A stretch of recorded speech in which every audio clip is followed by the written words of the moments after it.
One More Turn. Episode 1008, Understanding.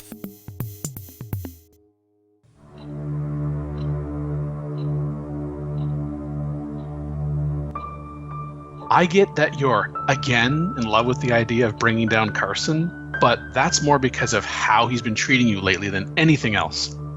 How you feel about me, us, while we were working to take him and Caleb down over Doe. Carson chose to take public responsibility for the Doe contract fiasco. Fiasco seems a bit misaligned in description, but all right. Why would he do that? So he and I could adopt Avery's child. What the fuck, Bella? Language. English? The English language has many more mature terms to help its speakers. Save me your school teacher lecture. Cripes, you know I couldn't wait to graduate to get away from all that nonsense. Besides, profanity is a mark of intelligence. Faye, Carson and I adopting that child was Carson's idea, and his idea alone. He didn't even mention it to me, let alone us discuss it. I didn't support it then, and I don't now. For fudge's sake. Don't bring confectionery into this. Now you just sound stupid. You want to bring Carson down because he made a promise on your behalf without your permission, or knowledge even? Or the way he's been treating you? Both? Caleb. Like you already said, things are very different now. Yes. One of those things is that Carson has become the worst version of himself I have ever seen. You should have never gone after him again. Isn't it ironic? The last time I ended up at your door was after he rejected taking me back the first time. Let's forget. We can still make our plan work. Now you're going to try to convince me to return to our plan? Are you trying to get back at Avery like I'm trying to get back at Carson? Is that healthy? Is this? If you want healthy, take up exercising or eating some more green leafy foods. But not at the same time, you would probably choke. See? I still do care about you. You're agreeing to us getting back together, but just to team against Carson and Avery? 1 point at a time. I can work with that.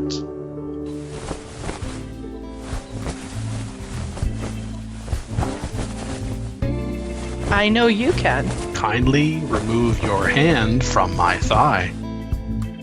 You would like it moved somewhere else?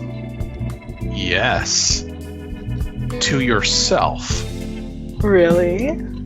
What did you want to talk to Avery about? You're serious? About you not groping me, keeping your hands to yourself, to what you wanted to talk to Avery about? Yes, all of it.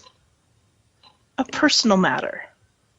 Good God, so you'd only... Keep your sacrilege to yourself.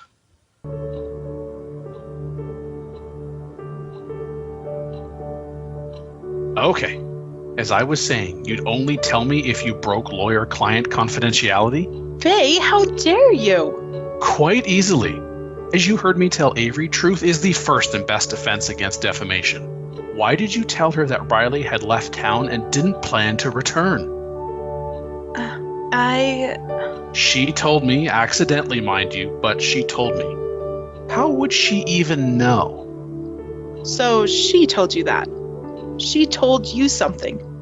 What makes you believe it's true? Other than the fact she did it to hurt me because we were hurting each other in the moment? That you asked me that question, when you did and how you did it.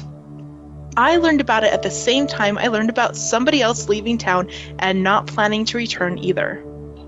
Oh, is that the personal matter you were wanting to talk to Avery about? Can we stop quoting each other so much in this town? When each of us says so much and there are only so many of us, how can we not?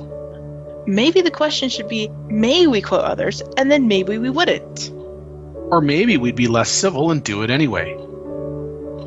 Jacob's left too, hasn't he? Bella? You're not wrong. I'm prepared to forgive you for not telling me about Riley leaving, but not prepared to forgive Avery about Dominic. I guess I still love you enough to tell you that you're not comparing like things, Hudson. Or at least not like enough. It works against my wanting to get back with you, telling you as such. But first of all, you and Riley have been so close all your life. Avery and Donovan hadn't spoken to each other in years until recently. Second, You knew about Dominic. well, of course, I've been representing Avery in her adoption proceedings from the start. This you also knew from Avery herself, so I reasonably figured she had told you about Dominic too. I couldn't tell you anything about it that Avery didn't consent. Setting aside my reminding you of your breaking attorney-client privilege in the past, did you ask her permission to tell me? Better still, have her tell me herself? Hudson, Avery chose me to represent her because of our own history. She said so herself. She has no feelings toward me that would influence her decision, and no opinions of me or from me that would do the same. I agreed to represent her with this in mind. When you came around to realizing I could still be of use to you, Don't insult either of us and spare me the Wounded X act. you could have at least offered me the knowledge of Avery having made a contingency plan in case we could not resolve our difference over the adoption. Setting aside the fact that was an act of a woman thinking about the best interests of her child, you already knew about Dominic yourself. Only recently. And you wouldn't have known that, I knew, unless I told you. You didn't tell me that you knew. Actually, I did. I dropped his name in the context of why I was naming him to see how you would respond. Instead of you asking me for more information, you made it clear you knew just as much, if not more, about him. Clearly, it's more. So, you're not going to help me against Carson? Have you made up your mind? I will still help you take down Carson because he's earned that particular level of response. Now that Riley chose to reciprocate Caleb's own feelings for her, I'm not concerned about any potential fallout to him. Or her. Now, what's your plan?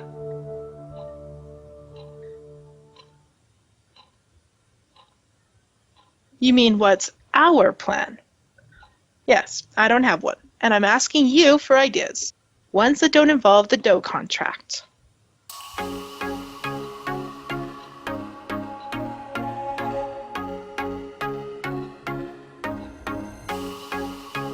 Do you remember what Carson did 9 seasons ago when he learned that you and your father were going to pay me for helping get One More Turn Solutions sold out from under him and Caleb, using Riley as a linchpin?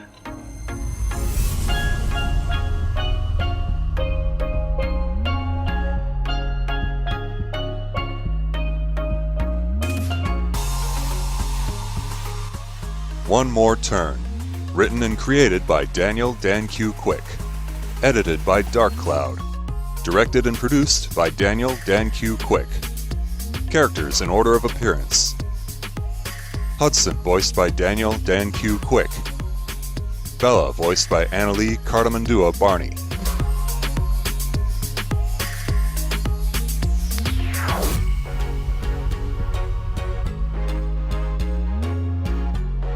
Sounds courtesy of freesound.org. Music by Kevin MacLeod. Voiceover by Sedgwick.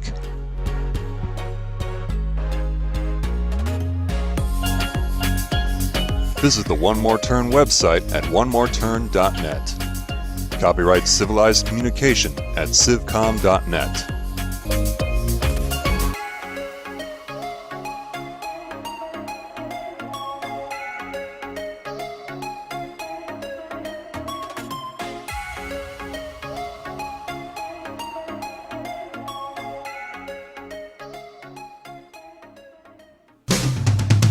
On the next episode of One More Turn. That wouldn't be the Nora we know. And we've known her a lot longer than you, since high school. Your judgment is clouded from the Nora you knew years ago. Your judgment is clouded by the Bella you wished you had married. I may not have much of a relationship with Max or Nora, but I do with Mora and Nax. We talk.